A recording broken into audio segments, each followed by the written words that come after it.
جس پر چل کر بنی اسرائیل بخیریو تو عافیت جو ہیں وہ دوسرے کنارے پر پہنچ گئے۔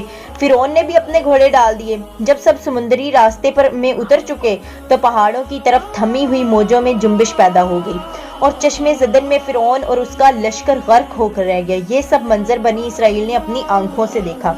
سمندر نے کیوں کر راستہ چھوڑ دیا؟ اب سوال تو یہ پیدا ہوتا ہے، کیا چیز تھی جس نے سمندر کے پانی سے روانی چھین لی اور اس کی محور کس و خرام لہروں کے پاؤں میں زنجیریں ڈال دی؟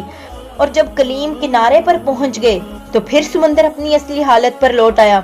جب ہماری عقل ان سوالات کا جواب نہیں دے سکتی تو ہم یا تو سرے سے ایسے واقعات کا انکار کر دیتے ہیں، اور اگر انکار نہیں کر سکتے تو ایسی بھونڈی تعویلیں جو ہیں جن سے واقعے کا سارا حسن جو ہے وہ خاک میں مل جاتا ہے اور دل بھی مطمئن نہیں ہوتا۔ اس کی وجہ انسان کی یہ کمزوری ہے کہ وہ اپنے علم کی انتہا کو علم و حکمت کی آخری سرحد یقین کر بیٹھتا ہے۔ اپنی تجربہ گاہ میں جو ہے علت و معلول، سبب اور مسبب جو بھی زنجیر وہ تیار کرتا ہے نا، اس کے علاوہ وہ سبب و علت کے کسی دوسرے سلسلے کو تسلیم کرنے کے لیے ہرگز آمادہ نہیں ہوتا۔ حالانکہ انسان کا علم بھی محدود ہے اور اس کے تجربے بھی نامکمل ہیں۔ اب نیوٹن نے بہت کھلے الفاظ میں اس حقیقت کو اعتراف کیا ہے۔ وہ کہتا ہے، میری مثال اس بچے کی سی ہے جو سمندر کے کنارے کھیل رہا ہو۔ مجھے اپنے ساتھیوں کی نسبت کوئی زیادہ خوبصورت سنگریزہ یا گھونکا جو ہے وہ مل جاتا ہے، لیکن ابھی حقیقت جو ہے بحرز خار کی طرح میرے سامنے ہے جس کا کوئی علم ہمیں نہیں ہوا۔ اب دیکھیں، ہیروز آف سویلائزیشن جب علم انسانی کی نارسائیوں کا یہ عالم ہوتا ہے کہ ایسے واقعات جن کی ہم کوئی توجہ نہیں کر سکتے لیکن اللہ تعالیٰ اور اس کے رسولوں نے ان کو بیان فرمایا، تو ہمارے لیے سلامتی اور حقیقت شناسی کا راستہ یہ ہے کہ ہم ان کو بلا چوچرا تسلیم کر لیں۔ جی یہاں تک کافی ہے، آیت مبارکہ نمبر 50 تک۔ ہمارے اس چینل کو لائک کیجیے اور سبسکرائب کیجیے تاکہ ہر آنے والی ویڈیو آپ کو آسانی مل سکے۔